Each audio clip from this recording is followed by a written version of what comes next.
आभार व्यक्त करतो. तुम्ही सगळेजण या ठिकाणी आलेला. रिपब्लिकन समिती मार्फत आजची बैठक इथे नागपूर या ठिकाणी आयोजित केली होती.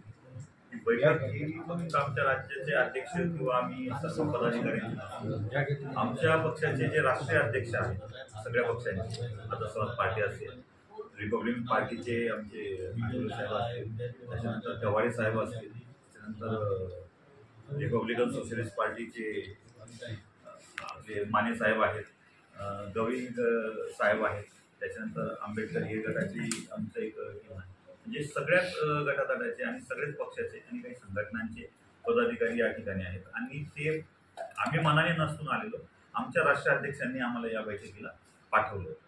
या बैठकीत सगळ्यांनी मिळून एक स्वर असा निघालेला आहे की येत्या काळामध्ये लवकरच सर्व राष्ट्रीय अध्यक्ष हे मुंबई या ठिकाणी लवकरच भेटणार आहेत आणि एक नवीन आघाडीची महाराष्ट्रामध्ये स्थापन करण्याची पुढील काळामध्ये प्रक्रिया होईलच.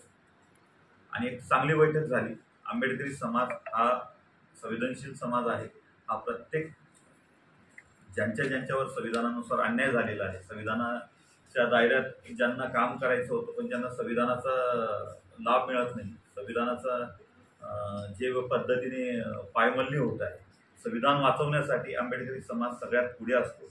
तर या सगळ्या गटातटांचं पहिलं आमचं एक वाक्य संविधान वाचवण्याचंच आहे आणि संविधान वाचवण्यासाठी आम्ही सगळेजण येत आहोत एकत्र. एवढं मी सांगतो. ही समिती तयार केली जाणार आहे. आघाडी याच्यात निर्माण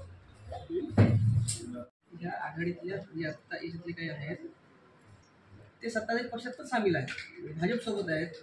आणि आपलं असं म्हणणं आहे की संविधान